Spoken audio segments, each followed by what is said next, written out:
Virgo out there, y'all like to analyze and break things down. Look at Mr. Joe Budden. Virgo. These people are, listen, man, if you got a Virgo on your ass critiquing you, they're going to get critical and practical with you. Virgo is the sign, remember we said, of common ground.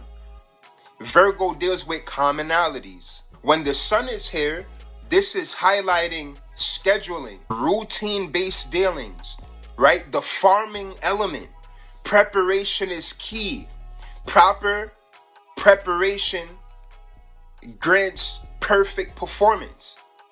And Virgo values performance, right? So Virgo also has an element of being athletic. And I'd reckon that Virgo is probably the most active earth sign. Virgo is consistency. Remember, we said that Virgo deals with routine-based modalities. Going at it every day.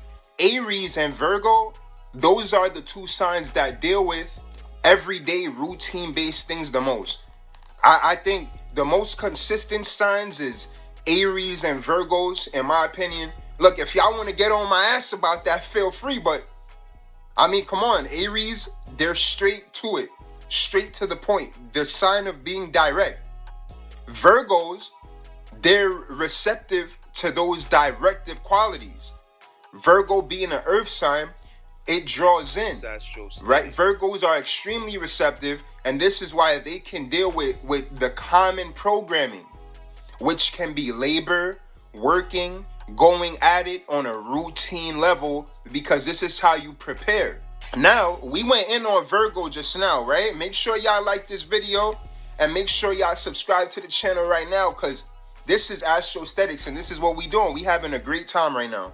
Y'all see how we said that Aries and Libra are across from each other? Virgo and Pisces are across from each other too. And y'all know that we gonna have that full moon in Pisces, right?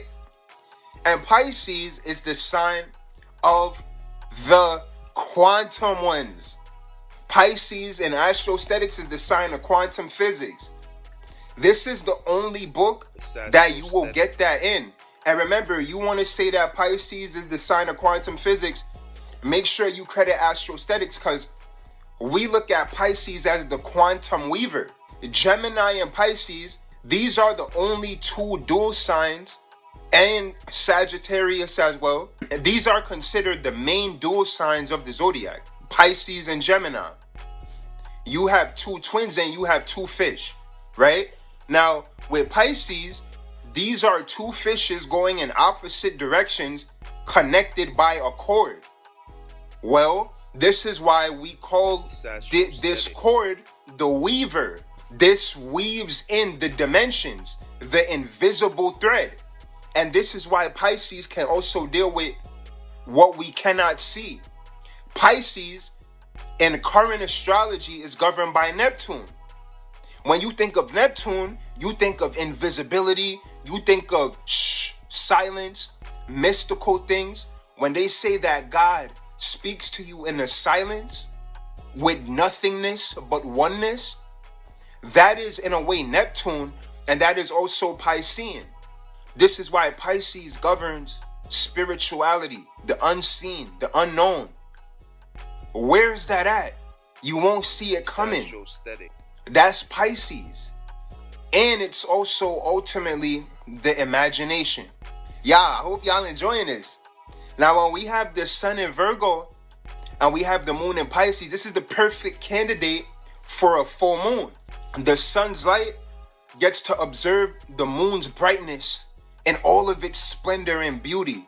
Now, when the moon is in Pisces, this is the sign of psychic sensitivity. But this is also where we go within and we tap into the most highest spiritual part of ourselves. And the moon being the first planet. In astrology, the moon and the sun are considered planets as well. We know that the moon is a satellite of Earth, but in astrology, the sun and the moon are considered planets. The moon, being the closest planet to the Earth, deals with intimacy, right? The moon is closest to the Earth. And out of this, make sure y'all go on to easycomplex.com, amazon.com, barnesandnobles.com. Check out the description of this video and pick up a copy of the 500-page sensation, Astrostetics, the Aesthetics of Astrology. Thank you. this is